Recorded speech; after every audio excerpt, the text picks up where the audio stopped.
اس وقت پاکستان کی سیاست جو ہے اس کے اندر بہت تیزی کے ساتھ کچھ واقعات رونما ہو رہے ہیں. کچھ واقعات آپ کو میڈیا پہ نظر آ رہے ہیں, ٹی وی سکرینز پہ نظر آ رہے ہیں, کچھ واقعات جو ہیں وہ میڈیا کی نظروں سے اجھل ہیں.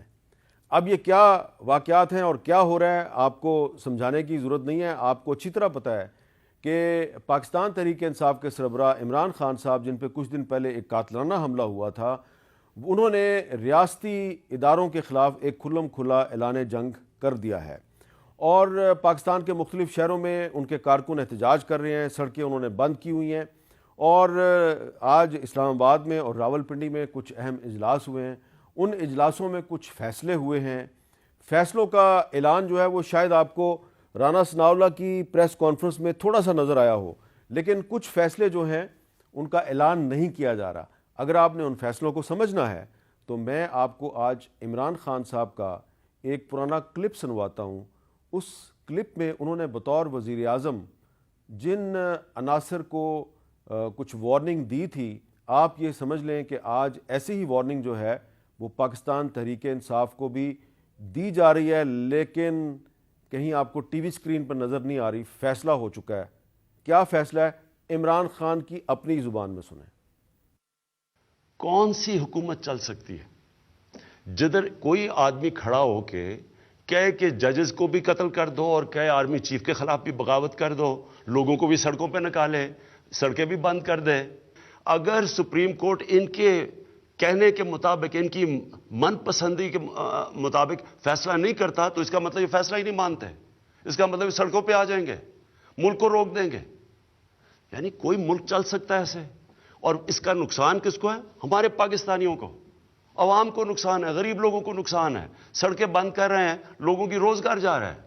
جو بیچارہ دہاڑی میں جس نے آ کے مزدوری کرنی تھی, جب ملک رک جائے گا وہ کدھر سے بچوں کا پیٹ پالے گا؟ یہ کوئی اسلام کی خدمت نہیں کر رہا ہے, یہ صرف اپنی ووٹ بینک بڑھا رہے ہیں. میں ان عناصر کو اپیل کرتا ہوں کہ ریاست سے نہ ٹکرانا. اگر آپ یہ کریں گے, میں آپ کو یہ واضح کر دوں کہ ریاست اپنی ذمہ داری پوری کرے گی. لوگوں کی پراپرٹیز, لوگوں کی جان اور مال کی حفاظت کرے گی. ہم کوئی توڑ پھوڑ نہیں ہونے دیں گے, ہم کوئی ٹریفک نہیں رکنے دیں گے. میں آپ کو اپیل کرتا ہوں کہ ریاست کو ادھر تک نہ لے کے جائیں, وہ مجبور ہو جائیں ایکشن لینے کے لیے. عمران خان صاحب نے کہا تھا کہ ریاست کو ادھر تک نہ لے کے جائیں کہ وہ مجبور ہو جائے ایکشن لینے پہ. تو اب یہی الفاظ جو ہیں عمران خان صاحب کو خود بھی یاد رکھنے چاہیے. کچھ فیصلے کر لیے گئے ہیں اور اعلان ان کا نہیں ہو رہا. پتہ نہیں اعلان ہوگا یا نہیں ہوگا, لیکن فیصلے ہو چکے ہیں. عمل درآمد آپ کو بہت جلد نظر آئے گا. صرف یہ خیال کرنا چاہیے عمران خان صاحب کو کہ وہ مختلف پاکستان کے شہر جو ہیں ان کی سڑکیں بند کر رہے ہیں اور لوگوں کو کہہ رہے ہیں کہ جی یہ ہمارا احتجاج ہے اور یہ ہمارا حق ہے, لیکن اپنا صوبہ جو ہے خیبر پختونخوا, جہاں پہ ان کی پچھلے 9 سال سے حکومت ہے, وہاں پہ اگر کوئی تنظیم جو ہے وہ ایک پرامن مظاہرہ کرتی ہے تو ان کے خلاف مقدمے قائم کر دیے جاتے ہیں. اور یہ دیکھیں کہ مقدمہ ہے, یہ منظور پشتین صاحب کے خلاف مقدمہ ہے. انہوں نے اس پہ ٹویٹ بھی کیا ہے. ان کی جو ٹویٹ ہے وہ پتہ نہیں آپ کو دکھائیں گے یا نہیں دکھائیں گے, لیکن یہ مقدمہ صرف جو ہے اس کی ایف آئی آر آپ کو دکھائی جا رہی ہے. تو یہ بہت سے لوگ جو ہیں جو خیبر پختونخوا میں پرامن مظاہرہ کرتے ہیں, ان کو تو آپ مظاہرہ نہیں کرنے دیتے, ان کے خلاف مقدمہ درج کر لیتے ہیں, لیکن لاہور میں, راولپنڈی میں اور پنجاب کے شہروں میں آپ سڑکیں بند کر رہے ہیں. تو ظاہری بات ہے یہ ایک ڈبل سٹینڈرڈ ہے, اور یہ ڈبل سٹینڈرڈ جو ہے اس کو صرف پبلک نوٹس نہیں کر رہی بلکہ اور بھی بہت جگہ پہ اس کا نوٹس لیا جا چکا ہے. آج ہم نے جو بنیادی طور پہ بات کرنی ہے وہ ارشد شریف کے قتل کیس پہ کرنی ہے, کیونکہ اس پر آج بہت سی اہم ڈیولپمنٹس ہوئی ہیں. پاکستان کی ٹیم جو کینیا گئی تھی وہ واپس آ گئی ہے, اور وزیر داخلہ رانا ثناءاللہ صاحب نے بھی اس بارے میں کوئی بات کی آج اپنی پریس کانفرنس میں. انہوں نے کیا بات کی ہے ذرا سنیں.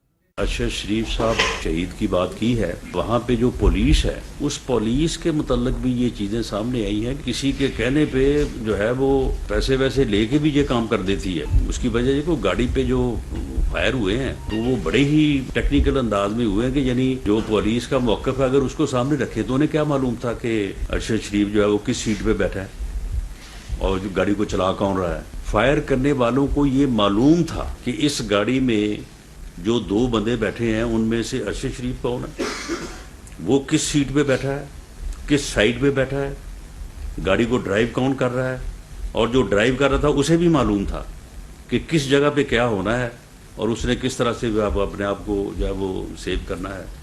تو اس لیے بادی و نظر میں تو یہ کلائمیکس ہی لگتی ہے. اور رانا ثناء اللہ صاحب نے اس پریس کانفرنس میں یہ بھی کہا کہ ان کو لگتا یہ ہے کہ یہ جو ملزمان ہیں ارشد شریف صاحب کے قتل میں جو ملوث ملزمان ہیں یہ پکڑے جائیں گے. اس سے پہلے تحریک انصاف کے سربراہ اور سابق وزیر اعظم عمران خان صاحب ارشد شریف کیس پہ کئی دفعہ اپنا موقف پیش کر چکے ہیں, اور ان کا اشارہ کس طرف ہے ذرا وہ بھی سن لیں.